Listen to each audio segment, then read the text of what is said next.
Hello everyone, welcome back to my channel. Today's video will be Monday Night Football reaction to Chiefs and Eagles Super Bowl rematch. I mean, granted I'm an Eagles fan, but I feel like everyone had this game circled since the schedule came out, and it honestly it delivered. Again, I'm an Eagles fan here, so it might be a little biased, but that game really delivered. It was just a great November type of game, where it's starting to get cold and rainy, and it's just a mess. I love that type of game. Um, my reaction to this game, I mean, I have no idea how they won that. I've watched the highlight videos, like the recap videos, maybe three times, and they had no business winning this game at all. Um, Granted, so a few timely drops by the Chiefs receivers did help, obviously. Um, but there's something that needs to be said about the character of this team, and they just don't give up. And I mean, I guess that's cliche, but like they just have so much talent and they believe in themselves, and that's a testament to Sirianni and Jalen Hurts. I mean, the guy just doesn't flinch. He was getting beat up this game. He got sacked five times in the first half.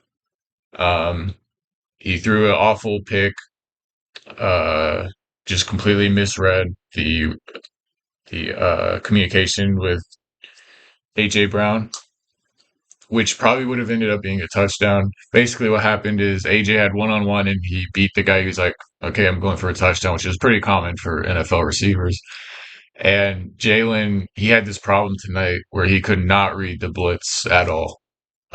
Steve Spagnuolo, the defensive coordinator for the Chiefs, was just dialing up some insanely, I guess, awkward would be the right word. Just very weird blitzes from out of nowhere. Jalen had no idea where they were coming from. That's something he needs to work on. So back to the AJ Brown play, he couldn't tell what was going on, so he just threw where he thought AJ was gonna go. He couldn't see that he was walking into the end zone. Um, and yeah, he was flustered. He was getting beat up. He was having a horrible game. This is one of his worst games that he's ever had. And in the second half, he doesn't flinch. He comes out, throws 150 yards, I believe two rushing touchdowns, and just puts his team in a position to win it. Um, I thought Bradley Roby and Kevin Byard uh, really kept this game within reach for the Eagles to figure it out and eventually win. Kevin Byard had a red zone interception, and this game right here, is why Howie Roseman and the Eagles traded for Kevin Byard. He always does well in this matchup. He does great against Travis Kelce historically. Um, and I feel like trading for him was a reflection of how the Super Bowl went, at least defensively. Um, because they didn't have an answer for Travis Kelce, and before they traded for Byard, they didn't have an answer for tight ends in general. So going into this game, you thought, man, tight ends have really been carving them up. And then you have the greatest receiving tight end of all time. You think you're going to get carved up. Granted, they sent triple teams after him, as you should. Um, but Bayard, he knows how to defend. I'm not going to say like shut down or anything. Um, but he knows how to defend him better than most, and that really showed today, especially with that pick. Um, and Bradley Roby. he had a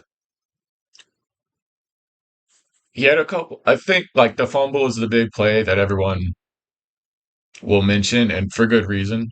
Uh, but I thought he kept things intact. He made sure there wasn't a lot of yak yards after catch. He got guys down, you know. I guess I guess what I'm trying to say is he just made sure that plays didn't go longer than they should have. And then obviously the big fumble. Uh, and so those two plays alone probably saved 14 points. But yeah, and then offensively, AJ Brown had one catch for 8 yards. If you told me that Jalen would get sacked 5 times, the O line was just getting bullied, and AJ Brown had 8 yards, I would be like, man, we lost this game 30-10 or something, you know? Um, but it just, like I said a million times, like this team, they just know how to win ugly football games. Um, and that's what it's going to take against a defense like this. Some stats I have here.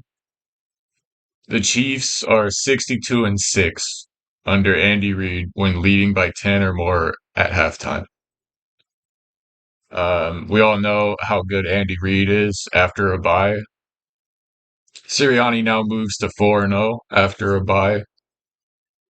Um, and yeah, just Jalen Hurts. There's a sequence of drives in, I believe, the end of the first half leading into the second half where they had drives of 13 yards, 6 yards, 5 yards, 3 yards, 1 yard, -3 yards, -5 yards. In the most, what I usually like to consider Seattle the most hostile environment, but the Chiefs are like their stadium is definitely a hostile environment, like top three easily. Um, it, so you're in the most hostile environment. Nothing is going your way. You're up against the Super Bowl champs. You're getting absolutely bullied, and you somehow have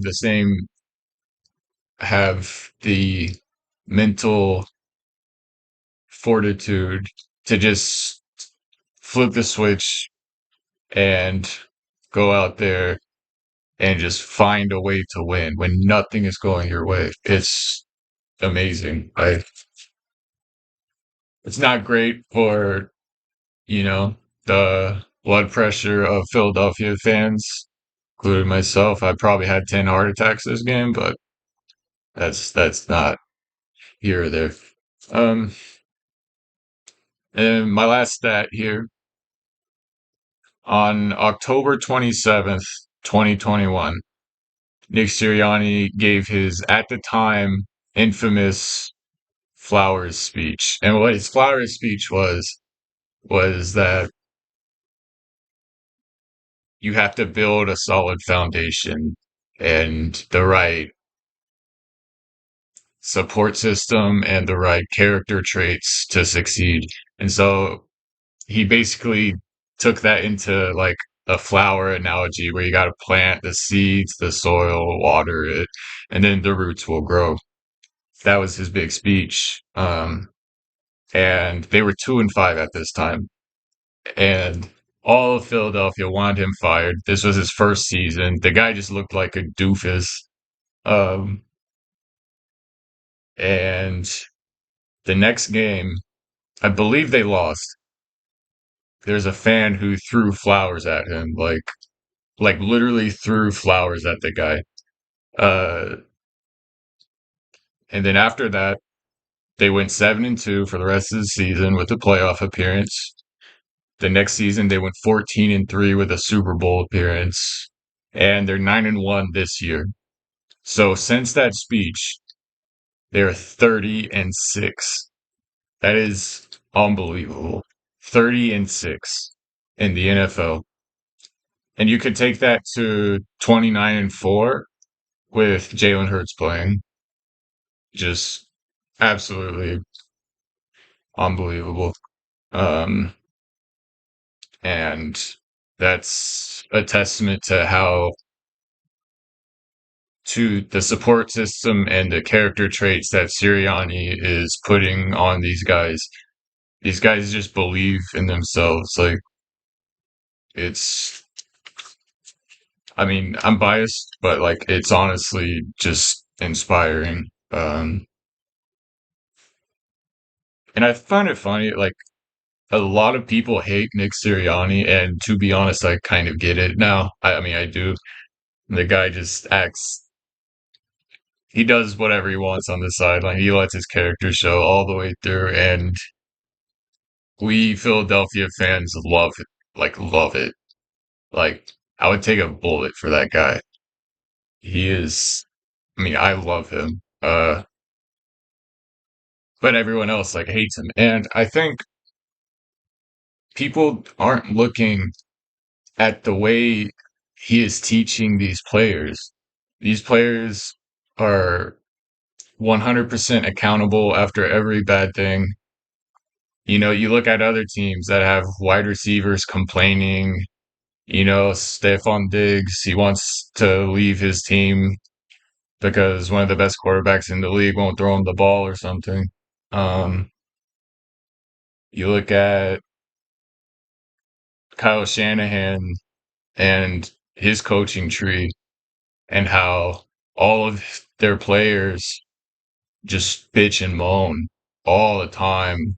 Like Debo Samuel, like I swear, like he's been on more podcasts than games played where he's just bitching. Like, and it's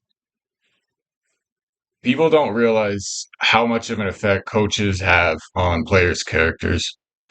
Um, and you look at, like I said, the Shanahan tree, and then Mike McDaniel, who is an amazing coach. I'm not trying to say otherwise, but after that loss to the Eagles, he goes on Twitter and just publicly complains instead of talking to his team. And that type of stuff starts from the head of the organization. That's what I'm trying to say. And I just feel like Nick Sirianni should get credit for holding these guys accountable, for getting these guys to believe in themselves. Like tonight was just such a true test of resilience. You know, I I don't know. I'm speechless.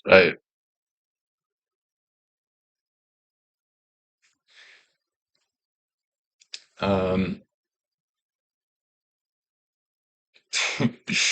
you probably clicked off of this video by now, but I I I'm just blown away. Some other stats I thought of.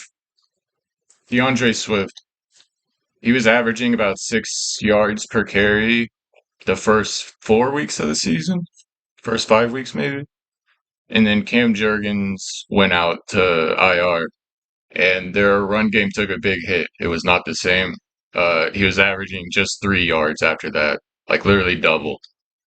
Um, and this is the first game with Cam Jurgens back, and DeAndre Swift was a huge reason why they won this game, and it's not a coincidence. He had 76 yards and a touchdown. I feel like he had more. It's probably just rushing yards, but he also had 30 something yards receiving. Devonta Smith, 99 yards. It's unfortunate. That's his second game with 99 yards in the past 3 games. That's got to be brutal. But the guy, I commend him so much for being like a team player and sacrificing his role. Is that the right term? Maybe that's not the right term, but he's a wide receiver one. He's a one on a lot of teams, and he's like okay with his role on this team because I mean AJ Brown is a top 3 receiver right now. So and he's not complaining or liking stuff on Twitter like a lot of receivers do. Like I said, just I'm just blown away with the character of this team. Uh, as for the Chiefs, they I think they have the worst uh point different or the worst points per game within the second half this season. They're an awful second half team. Um, that's what happens when your receivers just drop the ball. Um, they were running all over this team when in the first half they had 120 rushing yards. That was the most the Eagles have let up rushing all year, and that was only within the first half. And then eventually they finally stopped the run in the second half, at least, a better job of it.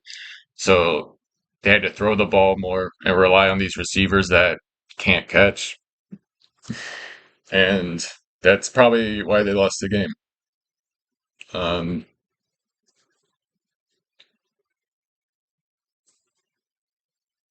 and I think like everyone on Twitter and social media is like, oh, get Mahomes some help. Oh, he's such a good guy for not throwing his receivers under the bus, this, that. But like, when you take a $500 million contract in a salary cap sport, you're not going to be a fully built team.